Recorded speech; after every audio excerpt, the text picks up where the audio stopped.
नमस्कार, आप देख रहे हैं लाइव इंडिया और मैं हूं आरती बाला आपके साथ। इन दिनों बिहार के अस्पताल से लगातार खबरें आ रही है कि बिहार के अस्पतालों में ऑक्सीजन सिलेंडर की घोर कमी आई है। और इस बीच जाप सुप्रीमो पप्पू यादव सिपारा के ऊषा ऑक्सीजन प्लांट पहुंचे हैं और उन्होंने इस दौरान निरीक्षण किया कि आखिर क्या वो वजह हो गई है कि कोरोना जैसे भयावह स्थिति में ऑक्सीजन सिलेंडर की जो कमी है वो सबसे बड़ी समस्या बनकर सामने आ रही है। और आपको बता दें कि इस दौरान पप्पू यादव ने सबलपुर में भी औचक निरीक्षण किया है और वो लगातार लोगों से ये गुजारिश कर रहे हैं कि इस समस्या को जल्द से जल्द दूर किया जाए। जिस तरह से पप्पू यादव इस दौरे में लगातार सिलेंडर का और जायजा ले रहे हैं और लोगों को ये आश्वासन दे रहे हैं कि वो धैर्य बनाए रखें। और जिस तरह से उन्होंने एक बड़ी पहल की है वो कहीं ना कहीं ऐसे लोगों के बीच एक उम्मीद की किरण बनकर आई है जो लोग ऑक्सीजन की कमी की वजह से लगातार उनके परिवार वाले दम तोड़ते नजर आ रहे हैं। तो ऐसे में यह कहना बेहद सही साबित होगा कि जिस तरह से पप्पू यादव ने अभी कुछ दिन पहले गाइडलाइन जारी किया था और उन्होंने 3-4 हेल्पलाइन भी जारी की थी कि इस तरह से कोई भी समस्या अगर आती है तो आप उस नंबर पर डायल कर सकते हैं और तमाम तरह की सुविधाएं प्राप्त कर सकते हैं। इसको लेकर कहीं ना कहीं वो सही साबित होते नजर आ रहे हैं। इतना ही नहीं, इस दौरान उन्होंने आगे क्या कुछ कहा है, जरा आप उनका ये वीडियो सुनिए।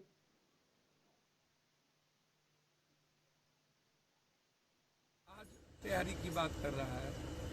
पहले से भारत में संक्रमण की स्थिति दिख रही है। ये 1 साल पहले, 1.25 साल पहले कोरोना की इतनी बड़ी संक्रमण थी। 1 साल के अंदर ना तो आपने टैबलेट की व्यवस्था की, ना तो आपने वेंटिलेटर की व्यवस्था की, ना तो आपने बेड की व्यवस्था की, ना तो आप आज 800 रुपये की दवाई 20,000 में मिल रही। अब सारा बीमारी को आप रोक करके सबको कोरोना में चेंज करें। जो अस्पताल नहीं चाहता है कि मैं कोरोना का इलाज करूं, वहां पर वो बोर्ड लगा दिया कि गैस उपलब्ध नहीं। हालात इतने बुरे हैं। पहले तो स्थिति ये है कि हाँ, पटना में 3 प्लांट है, या जहाँ प्लांट भी है, पहले खपत कुछ और था, कम था, आज खपत ज़्यादा है। तो पटना को कम से कम 4 लिक्विड टैंकर की व्यवस्था चाहिए आज पर डे, और आज 1 टैंकर लिक्विड की व्यवस्था। प्रशासन कहता है कि मैं बात कर रहा हूँ। अब 1 टैंकर में कुछ भी नहीं हो सकता है। जहाँ पर 60, 70, 200, 150 गैस सिलेंडर की आवश्यकता है, वहाँ को 15 दिया जा रहा है, वहाँ 2 दिया जा रहा है। दूसरी तरफ जो पटना में जो मेट्रो बन रहा है या गैस पाइप का स्थिति है या फैक्ट्री का है, अब सबसे ज़्यादा सप्लाई गैस सिलेंडर का वहाँ के लिए। अब आप पहले आप काम को भी रोकिए। दूसरी चीज़, यहाँ से अन्य जिले भी गैस सिलेंडर का सप्लाई, आप उसको भी रोकिए। तीसरी सबसे बड़ी चीज़ है कि जो संख्या है लगातार बढ़ोतरी होती जा रही है, और जो हमारा जो वेंटिलेटर है, बेड है, वो कंप्लीट नहीं के बराबर। हालात अच्छे नहीं हैं। चुनाव के समय था तो कुछ सक्रियता दिख भी रही थी। अभी तो ये हालत है कि पूरा पॉलिटिकल सिस्टम सोया हुआ है, कोलैप्स कर चुका है।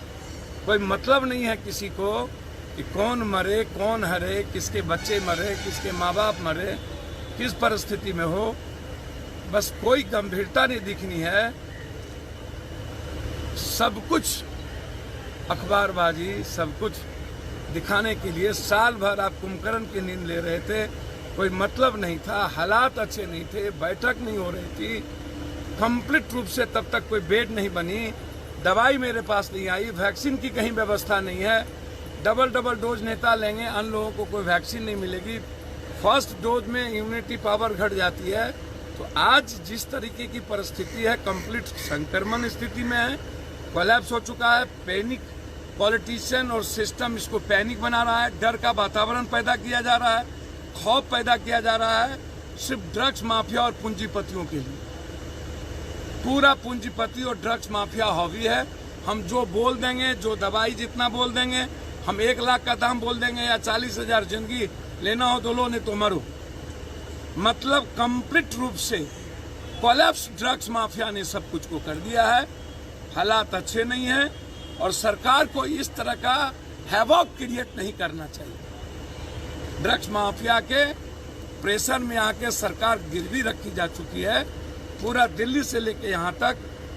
इसीलिए हम सरकार से मांग करते हैं कि आप पहले तो सारे प्राइवेट हॉस्पिटल को आप किसी भी परिस्थिति में उसको तय करिए कि वो कितने पैसे में इलाज करे और उसकी पूरी खर्चा सरकार को उठानी चाहिए कि ना कि कॉमन मैन को देना चाहिए। आपने यहाँ भी नहीं किया। जिस अस्पताल को 35,000 लेना है, 40,000 लेना है, जो लेना है मनमाना लूट लेना है। बस इस डर के भीतर में लूटने की प्रवृत्ति शुरू हो गई। आप कई बड़े बड़े हॉस्पिटल है जिसको आपको कोरोना अस्पताल घोषित करना चाहिए और वहाँ पूरा आप सेना से भी आप बात कर रहे हैं, तो हालात अच्छे नहीं हैं। बस मेरा सिर्फ इतना कहना है कि ऑक्सीजन ही नहीं, जितना मेडिसिन है और अन्य बीमारी से भी जो परिस्थितियां है, केमो चलाना या जो चीज, उसकी भी पूरी की पूरी फैसिलिटीज होना चाहिए। मौत की संख्या अन्य बीमारियों से भी बढ़ रही है और उसको कोरोना बना करके डॉक्टर और हॉस्पिटल अपना पिंड छोड़ा रहे हैं।